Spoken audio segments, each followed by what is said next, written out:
بسم الله الرحمن الرحيم كل وناكسن إذا هانتين بداوضيال كسر دوادا باهنتين ورركا waxaan iga daawanaysan Stal TV warbixintan hadii uu rib qadar daawadayal waxaynu ku eegi doonaa deegaanka Soomaalida xuduudka uu la wadaaga dhanka Oromada oo culays badan uu ka jiro dhaqdhaqaaqyo xoogan oo ciidamada Oromada ee Liyu Booliska ay ka bilaabeen xuduudka dhanka deegaanka Soomaalida iyo waliba meel jigjiga u dhow degmada biyada oo dhawaan la magacaabay ayaa la sheegay in beelaha meelahaasi dega beel ka mid ahaa ay u dalbadeen ciidamadaasi isla markaana Oromadii oo markaasi fursad raadis ahayd ciidamo badan halkaasi ay keeneen taliyaha sirdoonka ee Oromiya ayaa wali waxa uu ku sugan yahay magaalada Jinicsani ee markaasi duleedka magaalada Jigjiga haddaba taliyaha sirdoonka iyo ciidamo aad u badan ayaa la sheegay in halkaasi la soo dhoobay sidoo kale meel jigjiga u muuqata in Oromada ciidamadooda ay rabaan in ay keenaan wali dhaqdhaqaaqyada ay sii xoojinayaan iyaga oo ka soo horjeeda degmooyinka iyo waliba gobolada cusub ee dawlad deegaanka lagu soo daray sidoo kale daawadayaal siyaasiyiinta markaasi ugu tunka weyn ee deegaankaasi Oromada waxay si isdaba jooga markaasi warbaahinta ula wadaagayaan warar ku tiri ku teen ah oo waxba aan ka jirin isla markaana madaxda federaalka laga dhaadhicinaya in deegaanka Soomaalida talaabooyin ee dhanka deegaankooda loogu qaadayo laga sameeyay haddaba qodobadaas iyo kuwa kale ayaynu muuqaalkan ku faaqidi doonaa daawadayaal soo dhawaada haday tahay markii idin ku horeysaalka naga daawanaysan nagu soo biira oo ka mid noqda saaxiibada halkan hore noola joogay hadii hore noola joogtay muuqaalka noo lay garee siina share garee oo la wadaaga saaxiibadin aad ay u mahadsantiin waaya aynu ku bilownaa tani intii qaab dhismeedka cusub dawlad deegaanka Soomaalida lagu soo daray waxa dhashay sawaxan badan oo ka soo yeedhay dhanka dawlad deegaanka Oromada mooyaale ay ahayd meesha Oromada si cad u sheegatay isla markaana ay ka hor imaatay in ismaamul loo magacaabo qaab dhismeedka dawlad deegaanka Soomaalida hoos tagay haddaba dhammaan axsaabta mucaaradka ee deegaankaasi Oromada ayaa aad uga hadlay toddobaadkani waxayna ka soo saareen war saxaafadeedyo markaasi ay ku cambaareenayaan maamulka deegaanka Soomaalida sidoo kale deegaanada Oromiya qaar ka mid ah oo dhanka xuduudada deegaanka Soomaalida ay la leeyihiin waxa ka socda banaanbaxyo markaasi rabshado wata oo shacabka Oromadu ay dhigayaan sida xogaha kale daawadayaal aynu ku helayno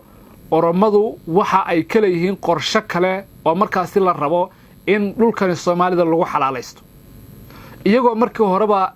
lug ugu taagnaa in ay boobaan dhulkani isla markaana maalin walba taaka dhulka deegaanka Soomaalida ka mid ah soo galay haddana waxay qorsheynayaan in madaxda dawladda federaalka Itoobiya ay ka dhaadhiciyaan in deegaanka Soomaalida talaabooyin lagu weeqayo maamulka deegaanka Oromada iyo shacabkoodana lagu handadayo ay sameynayaan deegaanka Soomaalida oo iyaga ah kuwa xataa aan ka hadlin dadkooda la dhibaateeyo iyo sidoo kale Oromada oo mar walba ay soo duusho dad shacab ah si arxan darro ah xuduudada ugu leysa ayaa hadda waxa ay ka gudbinayaan dacwado ka dhanaha oo markaasi looga soo horjeedo in markaasi degmooyin ama gobollo cusub ay ku magacaabaan maamulkaas sida ila kale oo xog ogaal ah ay sheegayaan qaab dhismeedkii iyo gobolladii cusbaa ee deegaanka lagu soo daray ay u badan tahay in wax ka bedel lagu sameyn doono ama laga laaban doono gabi ahaanba cadaadis xoogan ayaa la saarayaa madaxweynaha dawlad deegaanka Soomaalida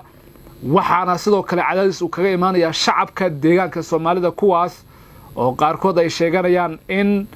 ay rabeen gobollo ama degmooyin in lagu soo daro balse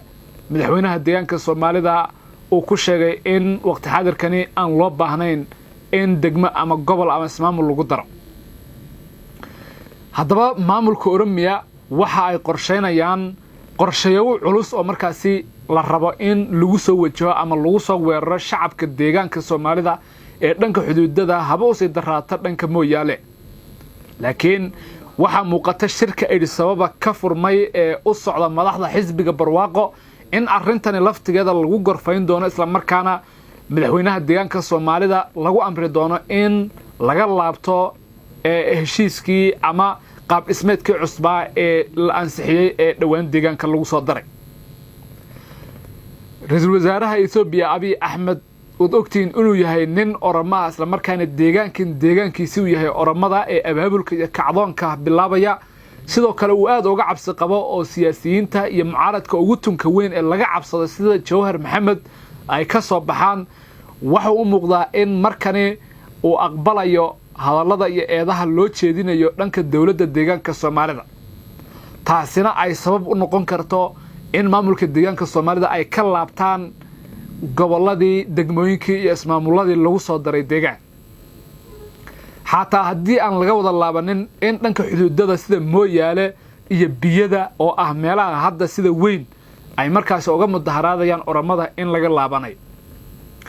Biyada waa duleedka magaalada Jigjiga waxaana degta beesha Jaarso waxa la sheegay in ciidamo aad u tiro badan oo kuwa liyu booliska deegaankaasi oramada la keenay kuwaas oo ujeedkooda dhabta ilaa hadda aan la ogeyn maamulka deegaanka Soomaalida kama aysan hadlin sirdoonka iyo ciidamada faraha badan ee jinacsani imaaday halkaas oo dhaqdhaqaaqaya iyo shirar markaas lagu abaabulaya beelaha xuduudadaasi dega ay ka wadaan maamulka deegaankaasi oramada haddaba xaalad adag ayaa ka jirta deegaanka Soomaalida xuduudada uu dhanka oramada la wadaago arrintan inkasta oo dadka qaar ay leeyihiin waa arrin laga soo maleegaya dhanka ay sababa oo dawladda federaalka laftigooda ay la ogyihiin hase yeeshee maamulka deegaanka Soomaalida wax jawaab ah kama aysan bixin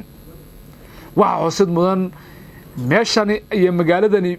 Biyada la yiraahdo oo duleedka magaalada Jigjiga ah in lagu arkay ciidamo aad u tiro badan oo markaasi ay soo dhoobeen maamulkaasi oramada sidoo kale madaxweynaha deegaankaasi oramada Shimalis Adisa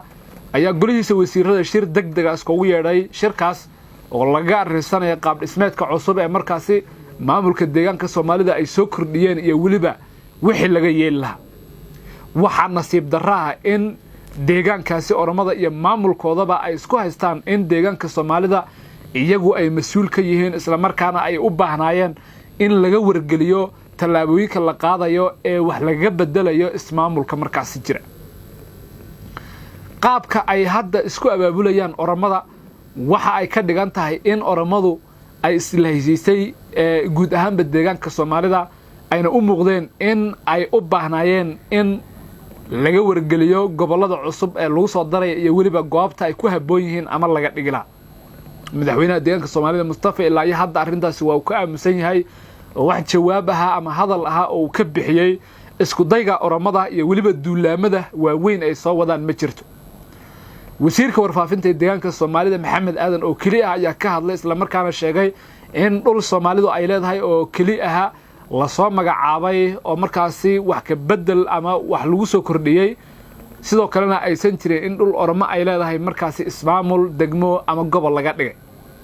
arrintan si weyn ay uga cadhaysan tahay oramadu waxayna hadda u muuqdaan in xuduudada deegaanka Soomaalida ay la wadaagaan ay markaasi abaabul xoogan ay ka wadaan ciidamo aad u badan ayaa lagu arkay duleedka magaalada Jigjiga meel u dhow oo dhawaan degmo loo magacaabay waxaana magaaladaasi la yiraahdaa Biyada isla markaana waxa daga beela markaasi si weyn u taageersan oramadan oo ay garab ka deeyaan horeyno xukuumadda deegaanka Soomaalida uga tirsan jiray gacan bidixayn iyo waliba xaq ay leeyihiin in aysan ka helin haddaba intaas ayaan ku soo gabagabeynaa daawashada muuqaalka haddii dalka nala soo gaadhay ku mahadsanid muuqaalka si sheer garay oo la wadaaga saaxiibadeen taniya muuqaalka xigeenna ku kulmi doono sidaas iyo amaana Allah